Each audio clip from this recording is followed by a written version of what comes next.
मैं यहाँ 5 करोड़ का फंड अनाउंस करता हूँ। देख बिंद्रा जी असेस करेंगे। This is amazing. This is life changing. This is life changing.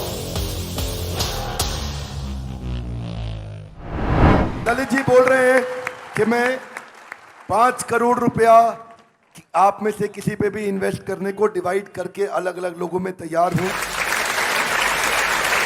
अगर आपको प्रोजेक्ट बनाना है, पर्सनालिटी नहीं, तो क्या किया जाए, टेक्नोलॉजी का इस्तेमाल कैसे किया जाता है, कैसे बिल्ड किया जाता है। आज मैं आपको मिलवाने वाला हूं एक खास शख्सियत से जिनका दर्जी का काम था, टेलर का दुकान था, छोटा सा। जब ये बोलेंगे ना तो आपको मजा आएगा। सुनना चाहेंगे? उनकी स्टोरी कि कैसे उन्होंने टेक्नोलॉजी बिल्ड करके ऑर्गेनाइजेशन को स्केल अप किया, उनकी स्टोरी कि कैसे उन्होंने समय से ईआरपीस को तैयार किया। I am here is what I am introducing to you mister Lalit Agarwal, chairman V-Mart. Please come on this stage. Welcome mister Lalit Agarwal. आइए सर, आइए। आई एम गेटिंग गूज़बम्प्स, मेरे रोंगटे खड़े हो गए हैं। Look at that positive energy, look at the energy that you have created. छोटी सी कहानी है। 2003 में वी-मार्ट की स्थापना हुई, मैंने अपना स्टोर बनाया। 2008 में हमारे पास आदित्य बिरला आया और वो हमारी कंपनी में इन्वेस्ट किया। उनको लेके आके हम इमीडिएटली ग्रो किए। और जब ग्रो करते हैं तो गलतियां भी करते हैं। जब आपके पास पैसा आ जाता है, सिर चकराने भी लग जाता है, दिमाग के ऊपर कौवा बैठ जाता है। क्या बोलते हैं, दिमाग पे कौवा बैठ जाता है कि सोच हो जाती है कि हम जो कर रहे हैं वो अच्छा ही कर रहे हैं, सब सही कर रहे हैं। तो उस समय बहुत तेजी से हमने पैसे आए थे, बहुत तेजी से दुकानें खोली, लेफ्ट राइट डिसीजन लिया। बॉम्बे में जाके दुकान खोल दी, कोल्हापुर में जाके दुकान खोल दी, कोई इधर ईस्ट में जाके दुकान खोल दी। तो वो अलग अलग साइज की दुकानें खोल दी, अलग अलग तरीके का सामान उसमें रखने लग गए। तो उससे हमें 2009-10 जब लीमैन ब्रदर की क्राइसिस हुई, उस समय जब खराब समय आया, उस समय हमारी प्रॉफिटेबिलिटी टैंक कर गई। हम उतना रिटर्न जो जनरेट कर रहे थे वो जनरेट नहीं कर पाए। हमारे को रियलाइज हुआ सडनली 2010 में कि यार हम तो बहुत सारी गलतियां कर ली हैं। तो उस गलतियों को हमने बैठ के लिखा, हमने अपनी एक बोर्ड मीटिंग बुलाई। उस बोर्ड मीटिंग में हमने उसको चॉक डाउन किया। हमने 1 साल में 10 दुकानें बंद कर दी, 10 दुकानें बंद करी कि भैया कैसे भी हमें राइट डिसीजन पे आना है, राइट मॉडल पे आना है। और 10 दुकानें बंद करके हम लर्न किए कि हम क्या क्या नहीं करेंगे, क्या क्या करेंगे वो हमने सीख लिया। अब क्या क्या नहीं करेंगे उसके भी स्टेप्स बनाए कि हम ये नहीं करेंगे। जितनी हमारी पहुंच है वहीं तक दुकान खोलेंगे, जितनी बड़ी दुकान चला सकते हैं उतनी ही बड़ी खोजेंगे, जितना पैसा लगा सकते हैं उतना ही लेंगे, उससे ज्यादा उधार पे लेंगे ही नहीं।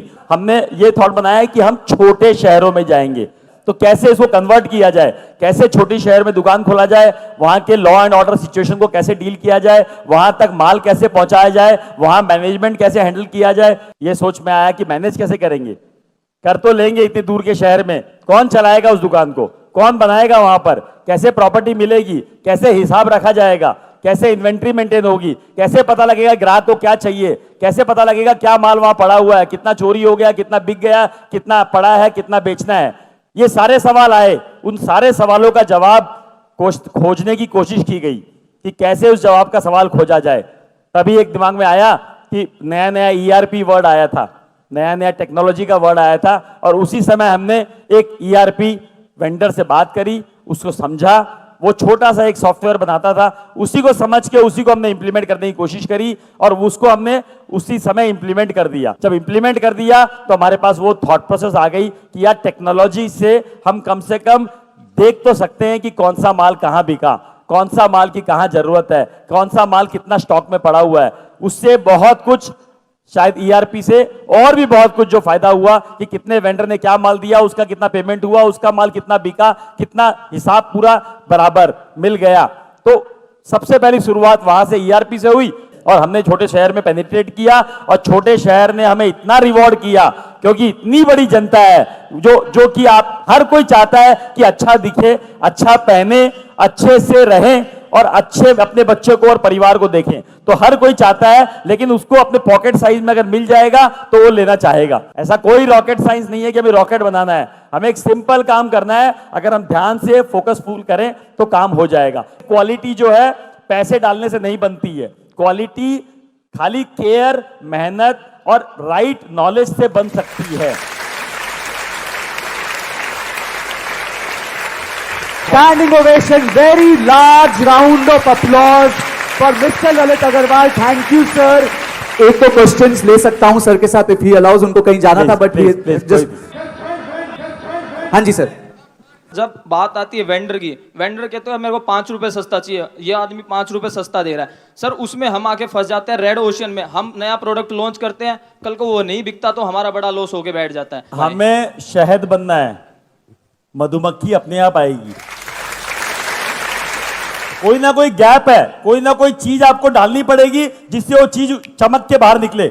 जब जो लोग अपने आप भिनभिनाए आपके अराउंड, अपने आप बोले कि मैं कपड़ा आप ही का लूंगा, मैं माल आप ही का लूंगा, वो तो प्रोडक्ट, उसकी सर्विसेज, आपके व्यवहार, आपके आचरण, आपका तरीका में क्रिएट करना पड़ेगा और यही सब आप लर्न करके जाओगे यहां से।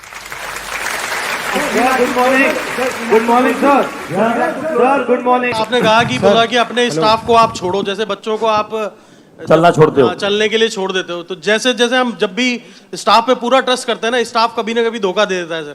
कोई बात नहीं, ऐसा भी नहीं है, कोई बात नहीं, गिरोगे, पड़ोगे, लगोगे, गाड़ी लेके निकलते हो, चलाते हो तो कभी ना कभी एक्सीडेंट होता है, कभी हल्का सा टच होता है, कभी बहुत बड़ा एक्सीडेंट होता है, तो गाड़ी चलाना बंद कर दोगे, गाड़ी में बैठना बंद कर दोगे।